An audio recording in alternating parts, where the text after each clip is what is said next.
Welcome, seekers of the strange and the unsolved.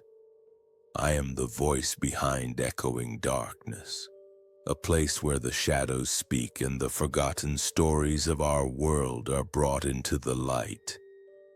Here I am your guide through the chilling corridors of true crime and the unexplained, where every whisper and every echo tells a tale that lingers long after the lights go out. Tonight I invite you to journey with me into one of Britain's most baffling mysteries, a case that has haunted investigators, baffled scientists, and left a community forever changed. This is the story of Zigmund Adamski. In June of 1980, in the quiet town of Tingley, West Yorkshire, a man vanished on a simple errand.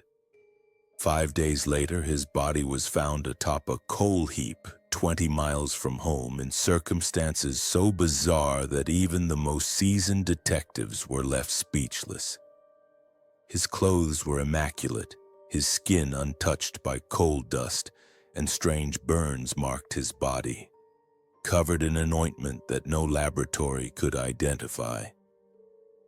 Was it a crime, a tragic accident, or something far more sinister?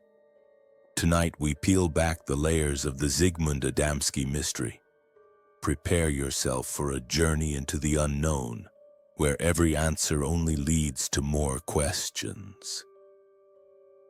This is Echoing Darkness, and this is the story that defied logic.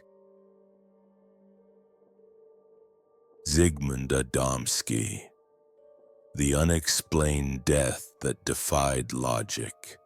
In the quiet Yorkshire town of Tingley, June 6, 1980 began like any other day. The sun cast long shadows across the cobblestone streets, and 56-year-old Zigmund Adamski was looking forward to tomorrow, his goddaughter's wedding, where he would proudly give her away. He had even prepared a special speech for the occasion. But Zigmund would never deliver that speech. What happened to him over the next 5 days would become one of Britain's most baffling, unsolved mysteries. A case so bizarre that even experienced investigators would struggle to explain it using rational means.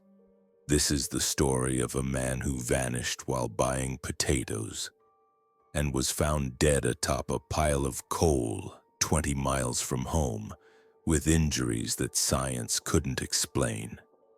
Welcome to Echoing Darkness. Zygmunt Jan Adamski was a man shaped by hardship and loss. Born in Poland in August 1923, he was forced to flee his homeland during World War II, seeking refuge in the industrial landscape of Yorkshire, England. In 1951, he married Leocadia, known affectionately as Lottie, and they settled in Tingley, where Zygmunt found work as a coal miner at the Loft House Colliery. By all accounts, they were an unremarkable couple who lived a quiet, peaceful life. But tragedy struck when Lottie developed multiple sclerosis, confining her to a wheelchair. Zygmunt became her devoted caregiver, spending every moment he could at her side. By 1980, Zygmunt's own health was deteriorating. Years of breathing coal dust had damaged his lungs, making it difficult to work. He had applied for early retirement, but his initial application was rejected. Unknown to him, the company had reversed their decision, but the acceptance letter wouldn't arrive until the day after he disappeared. On that fateful Friday afternoon, Polish relatives were visiting the Adamski home. The family had spent the day shopping and returned for a meal of fish and chips. Zygmunt was in good spirits, excited about the wedding and enjoying his cousin's company.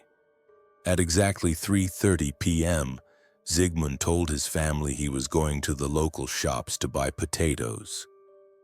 Such a simple, mundane task. He left wearing his brown three-piece suit and a dress shirt. The shopkeeper would later confirm that Zigmund did visit the store, made his purchase, and left. That was the last time anyone saw Zigmund Adamski alive. Act 2. The Discovery. For 4 days, Zigmund's absence cast a shadow over what should have been a joyous occasion. His goddaughter's wedding came and went without him. His family grew increasingly worried. This was completely out of character for a man who was devoted to his routine and his loved ones. But it was on Wednesday, June 11th, 1980, that the mystery would take a truly sinister turn. Trevor Parker, son of the owner of Tomlin's coal yard in Todmorden, arrived at work that morning around 8 a.m. The coal yard, located near the railway station, had been quiet since 11 a.m. the previous day. Parker went about his routine, unaware that something horrific awaited discovery. At 3:45 p.m., as Parker walked through the silent yard, something caught his eye atop the massive coal heap. There, lying on his back on a 12-foot-high pile of anthracite coal, was the body of a man. Trevor Parker's blood ran cold. The man was dressed in a suit, lying motionless with his arms spread wide as if he had been dropped from the sky. But what Parker saw next would haunt him forever. The man's eyes were frozen wide open, his mouth contorted in an expression of pure, absolute terror. It was as if he had been frightened to death. Parker immediately called the authorities. At 4:10 p.m., 2 police officers arrived at the scene, PC Malcolm Agley and PC Alan Godfrey. What they discovered would challenge everything they thought they knew about death and disappearance. Act 3.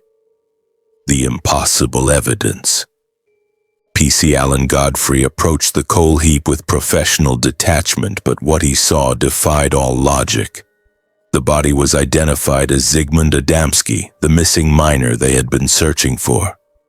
But the physical evidence made no sense.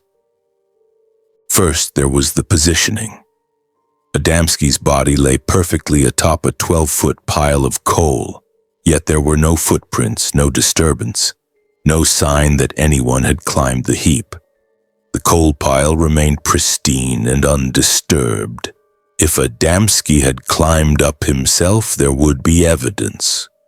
If someone had dragged him up in broad daylight at an active workplace, there would be witnesses. Yet somehow his body had appeared there as if placed by an invisible hand. Second, there was his appearance. Despite lying on top of coal for hours, Adamski's brown three-piece suit was immaculately clean, not a speck of coal dust anywhere. His clothing looked as though it had been professionally pressed. But there were disturbing inconsistencies. His jacket was buttoned incorrectly, something that would be immediately obvious to anyone who knew how to dress properly. His shoes were tied awkwardly, as if someone unfamiliar with human clothing had attempted to dress him. Most shocking of all, his dress shirt was completely missing. In its place was a mesh undershirt that he hadn't been wearing when he left home. Someone or something had redressed him. Third, there was the impossible timeline. Although Zigmund had been missing for 5 entire days, he had only 1 day's growth of beard. This meant he had somehow been shaved during his disappearance. But by whom and where? His hair had also been roughly cut, as if someone had given him an amateur haircut. PC Godfrey described it as appearing crudely cropped. Act 4. The Unexplained Injuries. But the most disturbing evidence was yet to come. On the back of Zigmund's head, neck, and shoulders were mysterious oval-shaped burns. Dr. Alan Edwards, the consulting pathologist, examined the injuries and determined they were approximately 2 days old, meaning they had occurred during Zigmund's missing days. But here's where the case entered truly unexplainable territory. The burns had been treated with a strange ointment, a green gel-like substance that covered the wounded areas. When samples were sent to the State Forensic Laboratory in Weatherby for analysis, the results were shocking. The substance could not be identified. Despite extensive testing by Britain's top forensic scientists, the mysterious ointment defied classification. It wasn't any known medical cream, pharmaceutical compound, or household product. The laboratory, staffed by experts who had analyzed thousands of substances, had never encountered anything like it. James Turnbull, the coroner who conducted the investigation, would later describe this as the biggest mystery of my career. In his 12 years as a coroner, he had never encountered anything so baffling. The question of where he was before he died and what led to his death just could not be answered, Turnbull stated. After months of deliberation, Turnbull officially ruled the cause of death as heart failure due to shock or fright. But privately, he admitted the case made no rational sense. Exit 5. The Impossible Questions. The official investigation revealed even more impossibilities. Extensive checks of every hospital, clinic, and medical facility in Yorkshire and surrounding areas found no record of Zigmund receiving treatment during his 5 missing days. Yet someone had clearly applied the mysterious ointment to his burns. His wallet, watch, and shirt had vanished. These items were never recovered despite extensive searches. The timing of his death was equally puzzling. Dr. Edwards determined that Zigmund had died between 11 a.m. and 1 p.m. on June 11th, the same day his body was discovered. This meant he had been alive for most of his disappearance, dying only hours before Trevor Parker found him. But where had he been for those 5 days? Who had cared for his burns? Who had shaved him and cut his hair? Who had redressed him in unfamiliar clothing? PC Alan Godfrey, the investigating officer, became convinced that conventional explanations were insufficient. "I am open-minded," he told reporters. "I can't rule it out." Rule out what? The possibility that Zigmund Adamski had encountered something not of this world. Act 6. The Officer's Encounter. What happened next would forever link PC Alan Godfrey to the Adamski mystery. On November 28, 1980, exactly 5 months after discovering Zigmund's body, Godfrey was on patrol in the early morning hours. He was responding to reports of cattle wandering around a council estate in Todmorden when he encountered something that would change his life forever. At approximately 5 a.m., while driving down a wet, deserted road, Godfrey saw a bright light hovering 5 feet above the pavement. As he got closer, he could see it was a diamond-shaped object, approximately 20 feet wide and 14 feet high. The bottom half was spinning slowly. Godfrey stopped his patrol car and attempted to radio for backup, but his equipment wouldn't work. He grabbed his notebook and began sketching the object. Then, nothing. The next thing Godfrey knew, he was driving again, having moved 30 yards down the road. 25 minutes had passed, but he had no memory of what happened during that time. When he examined himself, he discovered his left boot was split, and he had an itchy red mark on his foot, remarkably similar to the burns found on Zigmund Adamski. Under hypnotic regression, Godfrey would later recall being taken aboard the craft and examined by small beings. But he always maintained uncertainty about whether this was real or a dream. The connection was undeniable. The same officer who investigated Zigmund's mysterious death had experienced his own unexplained encounter in the same town with similar physical evidence. ACT-7. The theories. Over the decades, numerous theories have emerged to explain Zigmund Adamski's death. The robbery theory.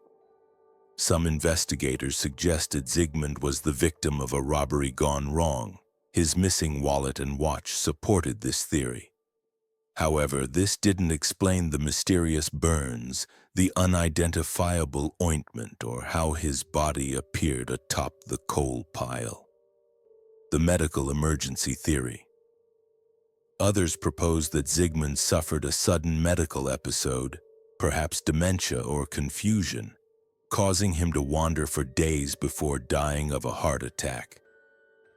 But this theory couldn't account for the evidence of care during his disappearance. The shaving, the haircut, the treatment of his burns. The family feud theory. Some family members suspected Zigmund had been caught in a domestic dispute. A relative had obtained a restraining order against her husband, and the Adamskis had allowed her to stay with them. Perhaps the estranged husband had taken Zigmund in revenge. However, no evidence ever surfaced to support this theory. The KGB theory. Given Zigmund's Polish background and the Cold War context of 1980, some speculated about espionage involvement.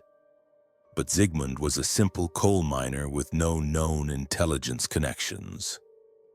The extraterrestrial theory, P.C. Godfrey's later UFO encounter, combined with numerous sightings in the Todmorden area during 1980, led many to believe Zigmund had been abducted by aliens. The mysterious ointment, the impossible positioning of his body, and the evidence of care during his disappearance all seem to support this theory. But here's the terrifying truth. None of these theories fully explain all the evidence. Every conventional explanation leaves critical questions unanswered. Act 8. The lasting mystery. Today, more than 4 decades later, the death of Zigmund Adamski remains completely unsolved. The mysterious ointment was never identified.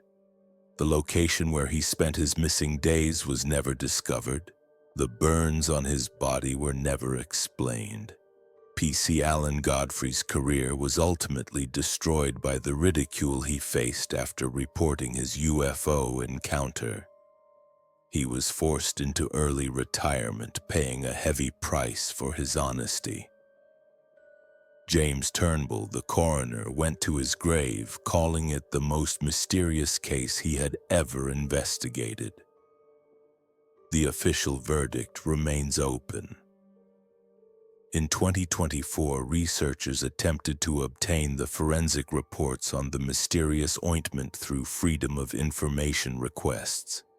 The Home Office response was brief and unsatisfying. The State Forensic Laboratory had closed in 2012, and the whereabouts of any preserved samples remained unknown. The truth died with the evidence. Closing. The echoing darkness. Zigmund Adamski was a simple man who lived a quiet life. He worked hard, cared for his sick wife, and looked forward to celebrating his goddaughter's wedding. On a sunny June afternoon, he left his home to buy potatoes for dinner. He never returned. Instead, his body was found in an impossible location, bearing impossible injuries treated with an impossible substance. The evidence suggested he had been cared for by someone or something during his final days. But that someone left no trace, no explanation, no answers. In the darkness of that coal yard, Zigmund Adamski's final moments were frozen in time, his eyes wide with terror, his face contorted with the horror of whatever he had witnessed. He had seen something that frightened him to death, but what? The coal heap in Todmorden stands silent now, but the questions echo through time. In the shadows between the rational and the impossible, between the known and the unknowable, the truth about Zigmund Adamski waits. Some mysteries are never meant to be solved. Some darkness never yields to light. Some echoes never fade. The death of Zigmund Adamski remains unexplained.